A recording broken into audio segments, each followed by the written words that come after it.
والصلاة والسلام على رسول الله وعلى آله وصحبه ومن والاه. السلام عليكم ورحمة الله. برزان خوش حالم لبرنامج رامان بيمو خزمتان بمبس رزامة رب العالمين وهي وادان إيوي آزي السودي لول بقرن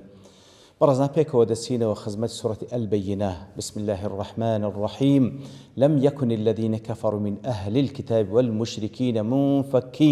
منفكين حتى تأتيهم البينة. بل إخوائي قوله سبحانه وتعالى باز لكافر كان دكات ندفن أو كافرانا لأهل الكتاب لمشركين وازيان ندهنا لو كفر إخوان مقر بينك لبويان بكوا رسول الله صلى الله عليه وسلم بو قرآنك وبيتي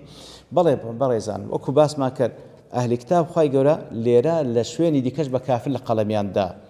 وهروا بمشركيج لقلميان دا داتا وكل سورة التوبة خواهي قولا سبحانه وتعالى فرمي اتخذوا أحبارهم ورهبانهم أربابا من دون الله والمسيح ابن مريم وما أمروا إلا ليعبدوا إله واحد لا إله إلا هو سبحانه عما يشركون. كوات عيني شركي شان هي بله دفرمي كافر كان لأهل كتاب ولمشركين أهل كتاب خواهي يقول بأهل كتاب وصفيان ذكا نافرمي اليهود والنصارى لبرسي لبروي زانان دفرمون تاوكو زياتر شاني او سرزنشت بكرين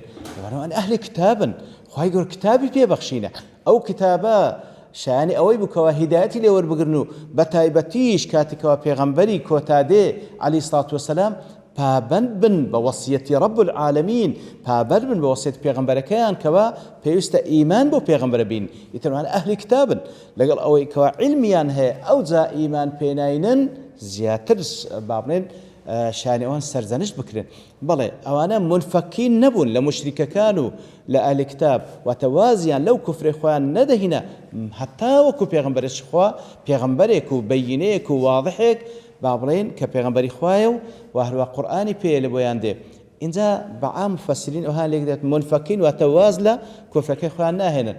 هندق لمفسرين دلين منفكين بمعنى متروكين كواتا أوانا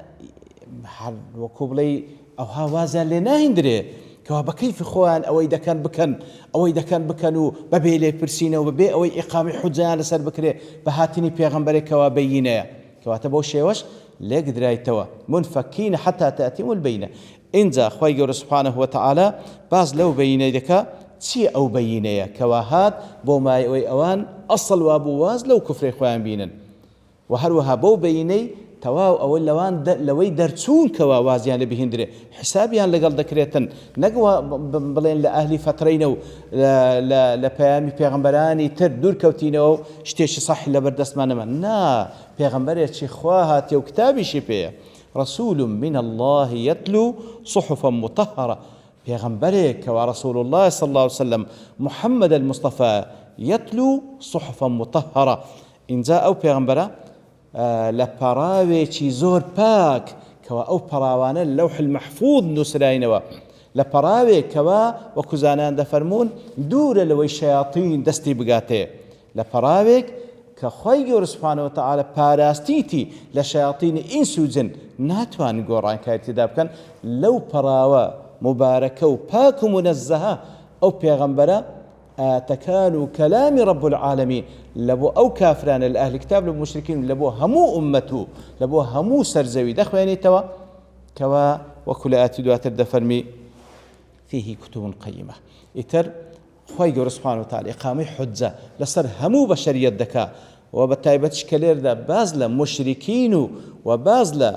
أهل كتاب دكاتن بهاتني أو بيغمبري كوا كتابي شبيه يتلو صحفا مطهرة أو براوانا زور باكو منزه دور لوي كوا دست شياطيني بقاته. وصلى الله وسلم على نبينا محمد وعلى آله وصحبه أجمعين وآخر دعوانا الحمد لله رب العالمين.